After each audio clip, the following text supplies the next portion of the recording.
Siddharth social welfare and cultural organisation. इस संस्था के तहत भू आवंटन नोएडा अथॉरिटी से कराया गया था। ये भू आवंटन 450 वर्ग गज का एक प्लॉट था नोएडा में, जो दिल्ली और नोएडा के ठीक बॉर्डर पे ये प्लॉट पड़ता है। इस प्लॉट की उस समय जो कीमत थी सन 2002 में 14 लाख समथिंग इसकी कीमत थी, 14,32,000 के करीब इसकी कीमत थी। उस कीमत में से 4 लाख कुछ जमा करा के इसका रजिस्ट्री संस्था के पक्ष में हो गई थी, और शेष जो 10,08,000 रुपये बचे थे उसको 10 किस्तों में जमा करना था। तो संस्था बनी, संस्था ने प्लॉट अलॉट कराया, प्लॉट की रजिस्ट्री हुई। उसके बाद में लोगों से जो चंदा इकट्ठा किया गया, तो लोगों का एक दबाव था कि भाई आप जो है इस पर कुछ निर्माण कीजिए। उसके संबंध में एक नक्शा पास कराया गया, एक नक्शा बनवाया गया बुद्ध विहार का। उस नक्शे को ले जाकर के अथॉरिटी में पास कराने के लिए फ़ाइल चलाई। अथॉरिटी ने उसको पास करने में बड़ी आनाकानी की, और वो वहाँ फाइल काफ़ी लंबे समय तक लंबित पड़ी रही। पब्लिक का दबाव था कि भाई हम लोग दान दे रहे हैं, चंदा दे रहे हैं, आप इस पर निर्माण नहीं कर रहे हो। तो फिर संस्था ने निर्णय लिया कि भाई हम यहाँ जो मैप है, नक्शा है, अथॉरिटी का जब होगा पास करेंगे, पर हम इस पर निर्माण करते हैं। तो एक 2 मंजिल का एक शानदार बुद्ध विहार का निर्माण उस प्लॉट में कराया गया, और लगातार वहाँ बौद्ध धार्मिक गतिविधियाँ होती हैं। मैं आपको बता दूँ, ऑफिशियली ये एक इकलौता बुद्ध विहार है पूरे जनपद का, एक ऑफिशियली जो कि आपको कहीं भी दिख जाएगा कि ये बुद्ध विहार है, ऑन रिकॉर्ड बुद्ध विहार है। बुद्ध विहार का एरिया ये 450 वर्ग मीटर का ये प्लॉट है, उसी में ये बुद्ध विहार बना हुआ है। ये 2 मंजिल का बुद्ध विहार है, जिसमें थाई मूर्ति लगी हुई है पीतल की, जो बहुत विशाल और एक बहुत अच्छी मूर्ति है। इसमें हमारी संस्था ने थाईलैंड के लोगों से भी इसमें अपील की थी, तो वहाँ के 55 बौद्ध अनुयायियों ने अपना दान दे करके, पैसा इकट्ठा करके उन्होंने ये मूर्ति हमको गिफ्ट की थी। थाईलैंड से ये बुद्ध विहार के लिए ये मूर्ति मिली है, और उस समय पे थाईलैंड के जो यहाँ वो थे एम्बेसडर जो थे, उन्होंने ही इसका इनॉग्रेशन भी किया था। तो नोएडा अथॉरिटी से ये अलॉट है, शानदार बुद्ध विहार है जो दिल्ली के बिल्कुल बॉर्डर पे बना हुआ है। इकलौता ये बुद्ध विहार है, सर्टिफाइड बुद्ध विहार अकेला है, जो कि न केवल नोएडा, न केवल एनसीआर, न केवल उत्तर प्रदेश और भारत, बल्कि अंतर्राष्ट्रीय स्तर पर भी ये अपनी एक पहचान रखता है।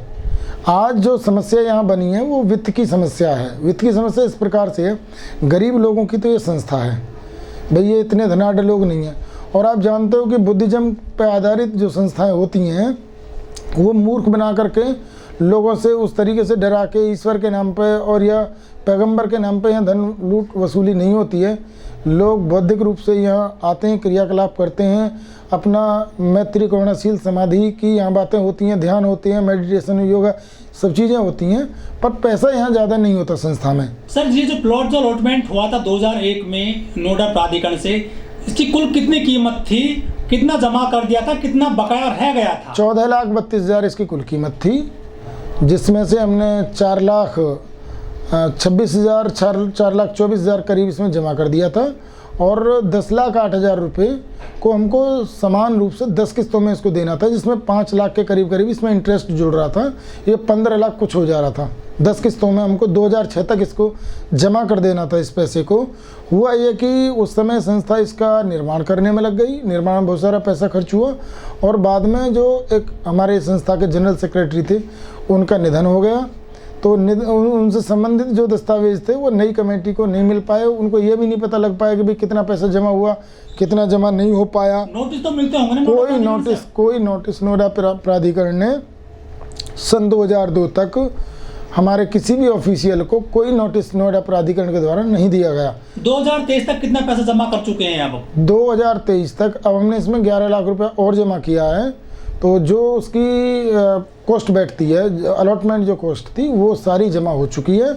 अब इसमें जो पैसा इन्होंने हमको जोड़ा है वो ब्याज है, इंटरेस्ट है, और एक नोएडा की जो प्रॉपर्टी होती है उस पर ये एक लीज रेंट और होता है, और लीज रेंट भी इन्होंने वार्षिक जो लीज रेंट है जितने वर्ष हो गए हैं 2002 से 2023 तक 21 वर्ष का जो लीज रेंट बनता है वो इन्होंने इसमें जोड़ा हुआ है। और चक्रवृद्धि और जो भी जिस तरह से भी ये ब्याज पेनल्टी लगा सकते हैं वो सब लगाई गई है। तो हमारा निवेदन यही है कि नोएडा अथॉरिटी देश की सबसे धनाढ्य संस्था है। सरकारी संस्थाओं में भी नोएडा अथॉरिटी का अपना नाम है। नोएडा अथॉरिटी हजारों और लाखों करोड़ों के प्रोजेक्ट लेकर के आती है। बौद्धिज्म अंतर्राष्ट्रीय स्तर का एक रिलीजन है। गौतम बुद्ध नगर के नाम से बना ये धर्म है। ये संस्था कोई कॉमर्शियल एक्टिविटी नहीं करती है। कोई हमने वहाँ कोई दुकान नहीं बनाई हुई है। कोई उसमें कोई इस तरह का नहीं है कोई हमारा आय का स्रोत हो। गरीब संस्था है। हमने पैसे लगभग उतने जमा कर दिए हैं जितने में इन्होंने हमें अलॉटमेंट जो अलॉटमेंट कॉस्ट हम जमा कर चुके हैं। कितना जुर्माना लगा है टोटल आज की डेट तक? इसमें जो पैसा जमा हुआ है नहीं, जुर्माना कितना हो गया है? अब साहब इन्होंने हमको 2.5 करोड़ रुपए का तो एक नोटिस दिया। जब हमने 10 लाख 1 लाख एक बार जमा किए, 11 लाख दोबारा जमा किए अभी हमने मार्च में 2023 में। तो इतना पैसा जमा होने के बाद में इन्होंने फिर 3.25 करोड़ का नोटिस दे दिया। 2.5 करोड़ से सीधा 3.25 करोड़ बना दिया। और आपने नोएडा अथॉरिटी ने अब नोटिस उसको बुधवार को सील करने का। तो क्या ये प्लॉट कैंसिल कर दिया गया है? हाँ बिल्कुल, इसका जो अलॉटमेंट है वो कैंसिल कर दिया गया नोएडा अथॉरिटी के तहत। तो अब जो भविष्य क्या देखते हैं आप इसका बुध बिहार का? नहीं देखिए, भविष्य क्या है, सरकार है, नोएडा अथॉरिटी है, ये पावरफुल संस्थाएं हैं। हम तो आम शहरी हैं, हमारी संस्था गरीब संस्था है।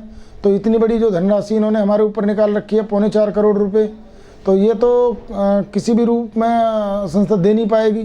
तो संस्था से हमारा तो ये हमारा जो संस्था है स्कैन का भी और तमाम जो भी बौद्ध संस्थाएं हैं बाबा साहब डॉक्टर अम्बेडकर के जो विचारों को आगे फैला रही हैं, बुद्ध के विचारों को फैला रही हैं, उन सब का नोएडा अथॉरिटी से यही एक अपील है कि भाई आपने हॉस्पिटलों को ज़मीन दी, आपने स्कूलों को ज़मीन दी, आपने अन्य धार्मिक संस्थाओं को जिनमें मस्जिद हैं, जिनमें चर्च हैं, गिरजाघर हैं, जिनमें आपके जो है और दूसरे धार्मिक स्थल हैं, मंदिर हैं, उन सब को आपने ज़मीन दी। तो अपने हमको भी जो है एक अलॉटमेंट दिया। तो उन सब के सापेक्ष यदि देखोगे तो बुद्धिस्टों की किसी भी संस्था को जो ज़मीन मिली है ये अकेली संस्था है। और यहाँ भी उसका ये हाल है कि आपने हम पे इतनी ज़्यादा पेनल्टी और फाइन इम्पोज कर दिया है कि जो कि बहुत ज़्यादा असहनीय है, देने की हम स्थिति में नहीं है। तो हमारा यही अनुरोध होगा कि भाई इसको राइट ऑफ किया जाए।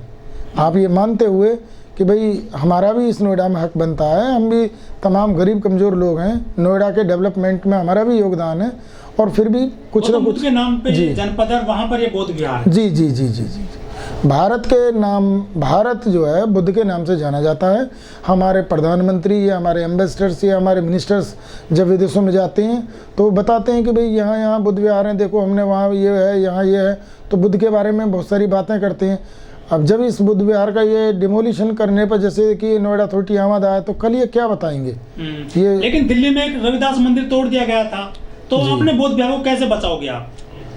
नहीं, अब वो बचाने का तो ये है कि भाई जितने भी हमारी बिशात है, जितनी भी हमारी हैसियत है, उससे तमाम बौद्ध संस्थाएं इसमें आगे आ रही हैं। वहाँ जब से ये सूचना आई है तमाम जितने भी लोग हैं रोज़ वहाँ जा रहे हैं, आ रहे हैं, वहाँ कीर्तन चल रहे हैं और बुद्ध वंदनाएँ हो रही हैं, तमाम तरह के प्रवचन वहाँ चल रहे हैं। तो लोगों की वहाँ एक्टिविटी बढ़ गई है और सब लोगों की भावना यही है कि नोएडा अथॉरिटी इस पर सहानुभूतिपूर्वक विचार करे, सहानुभूतिपूर्वक विचार करे। नोएडा अथॉरिटी विचार नहीं करती है तो उत्तर प्रदेश सरकार को विचार करना चाहिए। अगर वो भी विचार नहीं करते हैं तो इसमें केंद्र सरकार को हस्तक्षेप करना चाहिए और इसमें कल्चरल मिनिस्ट्री को हस्तक्षेप करना चाहिए और इसमें जो भी बेटर हो सके उस नतीजे पे पहुंचना चाहिए। संस्था के पदाधिकारी हर लेवल पे जा रहे हैं और जो कैंसलेशन का आया है उसको भी हमारी संस्था ने इसको हाईकोर्ट में चैलेंज करने का ये निर्णय लिया है। अभी उसमें क्या प्रोग्रेस है तो उसके बारे में संस्था के ऑफिशियल्स ही बता पाएंगे।